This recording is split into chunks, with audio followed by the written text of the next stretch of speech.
Yang terakhir ini ya, kita kaget juga dengar-dengar tiba-tiba Hasto ini dipanggil Polri ya. Polri ya kan yang manggil ya, dipanggil Polri. Gara-gara dia bicara di Kompas dan di SCTV. Saya juga belum mendengar itu, tapi sudah membaca beritanya. Kira-kira apa yang disampaikan, yaitu berkaitan dengan pemilu ya. Ya, bahwa pemilu ini curang dan lain-lain. Nah, saya kira ini kan sudah selesai. Bagi seorang sekjen partai, ini kan nggak usah lagi diulang-ulang. Iya kan? Dia sudah setuju dengan pelantikan penetapan KPU, keputusan MK, kemudian berbagai proses, dan sudah juga lagi menuntut ke PT UN kan. Dan Mahfud MD misalnya sudah menerima, ya kan, banyak pihak yang para pendukung Ganjar juga terima, pendukung Anies sudah terima, partai-partainya sudah terima kan. Jadi kan sebenarnya tidak perlu ini kita kembangkan lagi ke arah kok mundur seperti ini. Ya. Nah, lalu ketika ini dihadapkan dengan kasus hukum, terutama menyangkut Sekjen PDIP Hasto, lalu orang berkomentar ini semakin tidak demokratis negara ini.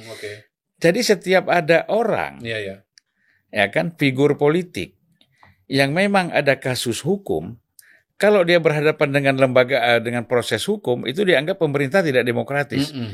Yang demokratis itu apa? Yaitu mereka ngomong seenaknya, tidak boleh diproses. Ya kan? Iya. Jadi gimana menurut Mr. Qs nih? Pertama, kalau kita harus coba klasifikasi situasi dan kondisinya ini, Bang. Pertama, PDI Perjuangan ya terutama Mas Hasto memang kan konsisten sekali dalam Pilpres 2024 itu wacananya bahwa ini ada kecurangan ada anomali. Nah, terminologi kecurangan itu kan paling nyata ya, kita lihat konstruksi paling sistematisnya itu pada sidang MK. Jadi kalau kita bagi tahapan-tahapan Pilpres ini kan ada masa pendaftaran, dan masa pendaftaran itu adalah titik dari pro kontra paling besar. Karena di situ muncul keputusan MK, keputusan nomor 90, yang kemudian memungkinkan untuk Gibran menjadi wakilnya Pak Prabowo.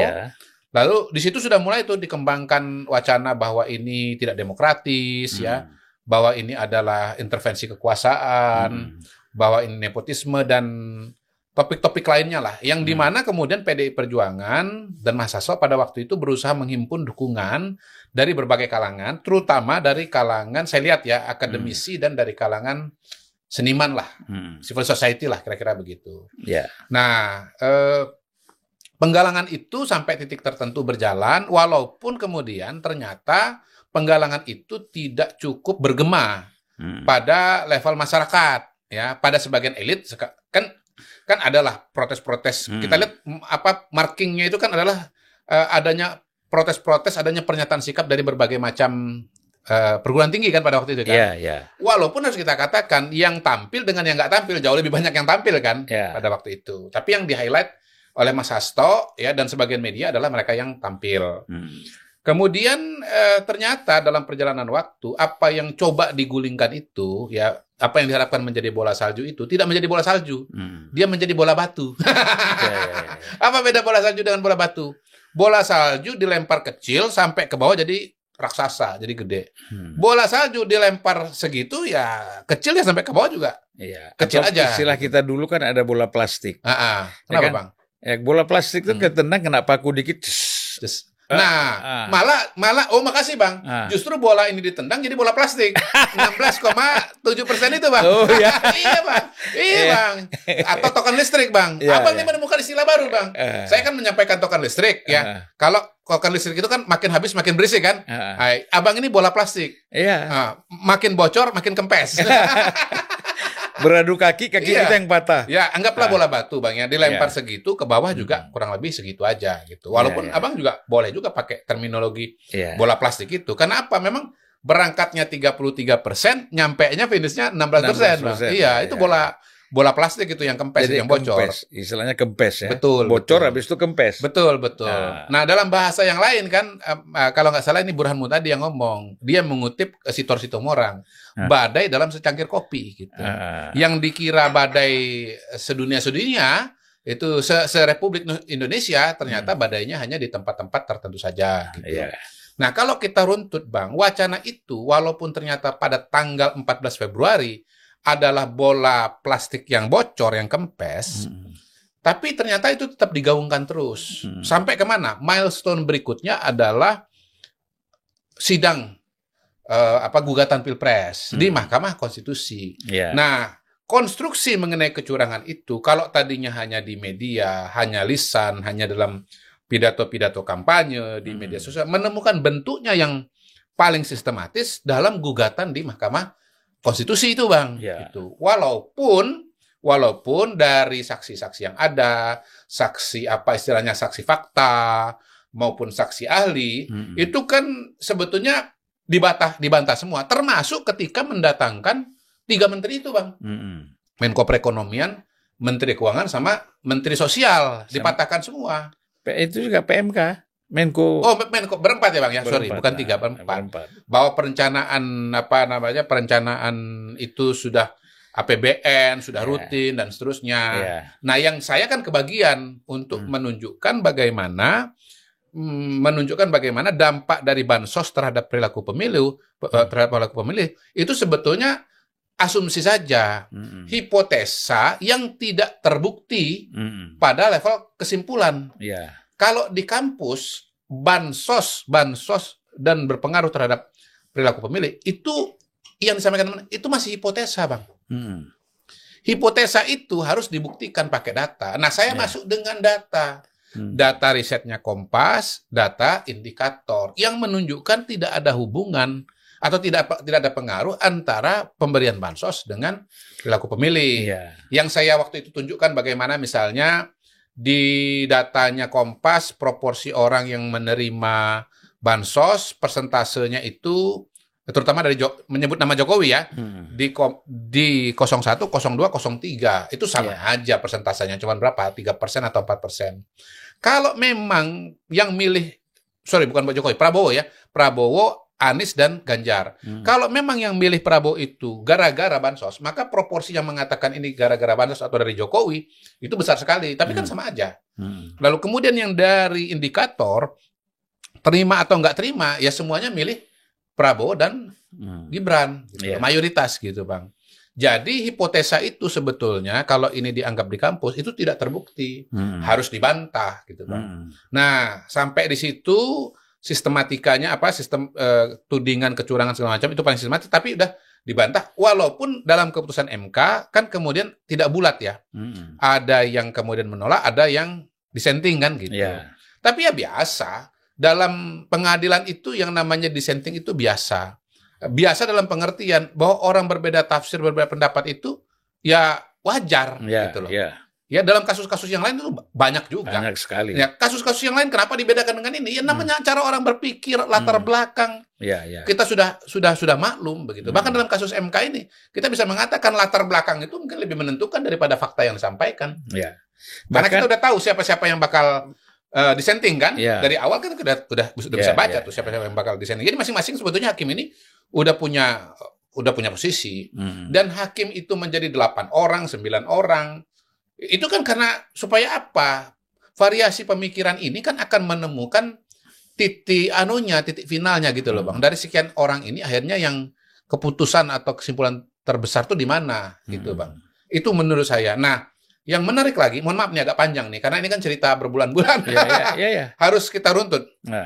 Pada poin berikutnya adalah ketika penetapan calon, PDI Perjuangan tidak hadir.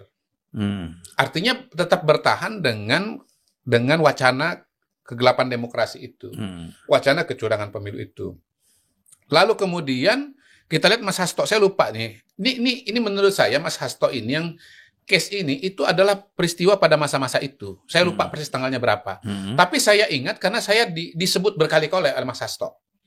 Dan itu yang saya katakan di sini juga bahwa itu hoax. Bahkan saya di sini menjelaskan bagaimana pernyataan Mas Hasto bahwa saya lupa di sini ada teman-teman bahwa ketika Mas Hasto mengutip ceramah saya di Partai Golkar Jakarta tentang peta politik, tentang peta hasil survei Pilpres di Jakarta, lalu kemudian diproyeksikan sebagai ada hasil akhir Pilpres secara nasional, itu kan sebetulnya kan itu hoaks. Menurut saya itu hoaks yang kemudian menjadi permasalahan dalam kasus Mas Hasto. Nah, terakhir sampai dengan Rakernas kemarin, Bang, artinya sekian bulan setelah MK penetapan dari KPU, ternyata pidato pertama Ibu Mega itu kan masih bicara hal yang sama.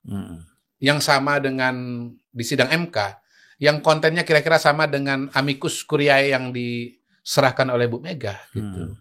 Jadi sebetulnya gini, kalau kita bicara Mas Hasto, menurut saya yang jadi masalah sekarang ini secara hukum bukan pernyataan yang belakangan-belakangan, tapi yang sebelumnya, yang isinya itu sebetulnya atau titiknya itu bukan bahwa Mas Hasto atau PDI itu punya sikap politik yang berbeda dengan Pak Jokowi, bahwasanya kemudian misalnya ini dikaitkan misalnya dengan beberapa hal yang menjadi tudingan.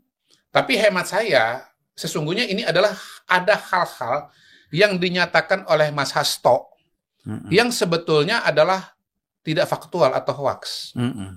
Nah, disitulah kemudian terjadinya kemungkinan pelanggaran-pelanggaran aturan hukum itu. Iya. Ya, saya nggak hafal ya. Mungkin nanti harus mengundang juga ahli undang-undang ITE, ahli hukum, dan seterusnya untuk meninjau kasus ini dari kacamata hukum. Tapi poin saya adalah, masalah ini bukan karena Mas Hasto dan PDI berbeda pendapat, karena itu biasa aja kan dalam demokrasi kan. Tetapi ketika yang disampaikan itu adalah hoaks, maka kemudian itu menjadi ranahnya undang-undang. Kan tidak boleh menyampaikan hoaks. Nah, hoaks yang saya tahu persis, karena ini saya pernah bahas berkali-kali dan menyebut nama saya, adalah hoaks soal bahwa saya sudah merencanakan kecurangan, ya. Sama sekali tidak benar.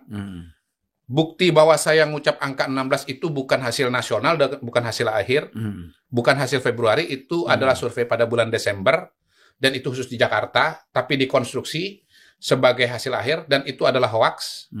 Kok dikutip? Udah jelas hoaks, kenapa dikutip? Saya sudah klarifikasi bahwa itu hoaks, tapi kok masih dianggap itu juga sebagai hoaks, sebagai sebuah kebenaran gitu. Artinya, ya kalau Mas Hasto ini udah tahu bahwa itu adalah hoaks, kok masih dikutip juga?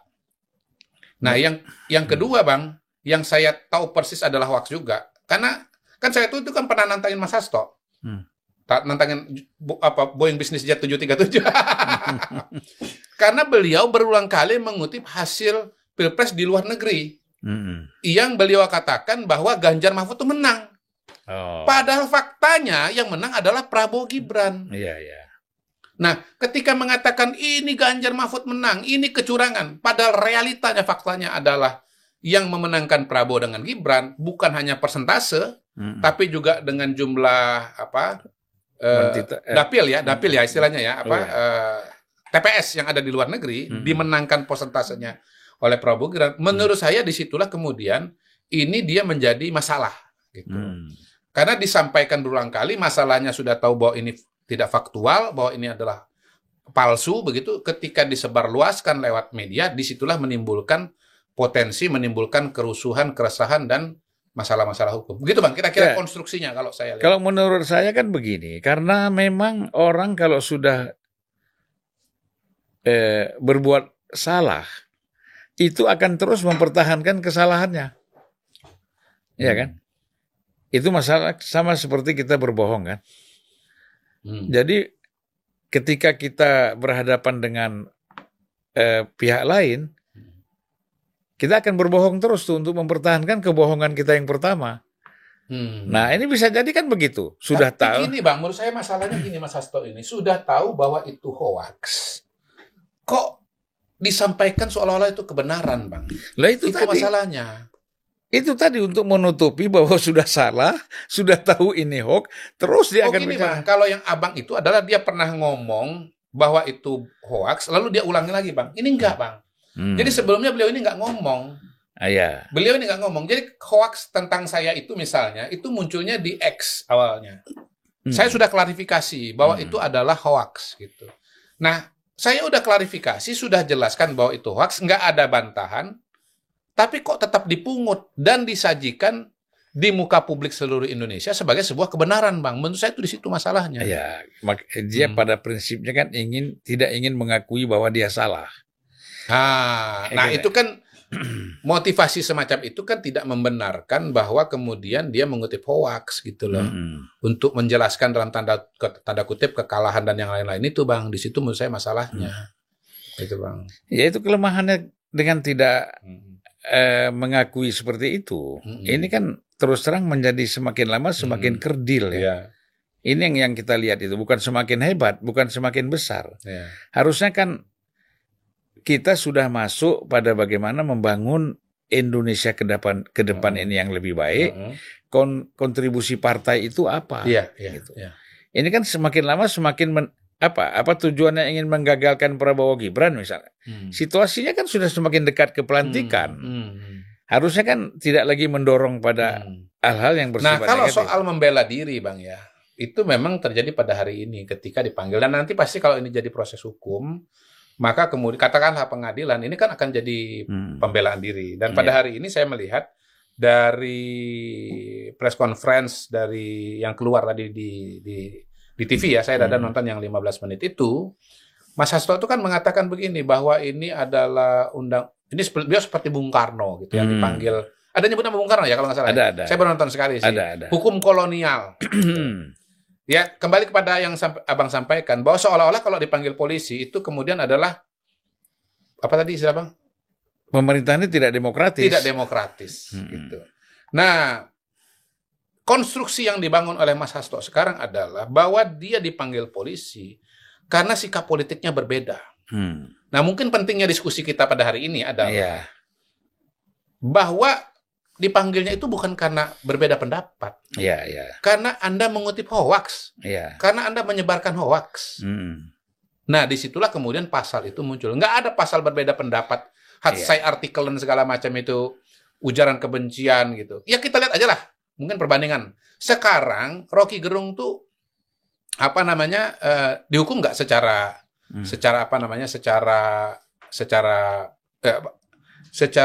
proses yuridis ya? Yuridis, gitu. Pengadilan, gitu. Atas pendapat-pendapat pernyataan dia, gitu. Bukan hanya pendapat, caci maki. Caci makinya. Iya kan? Iya. Kan orangnya kan masih ada, gitu loh. Ada dan bebas berbicara. Nah, karena begini, kita harus berbicara masuk kepada tadi urusan hoax atau bukan tadi, Bang.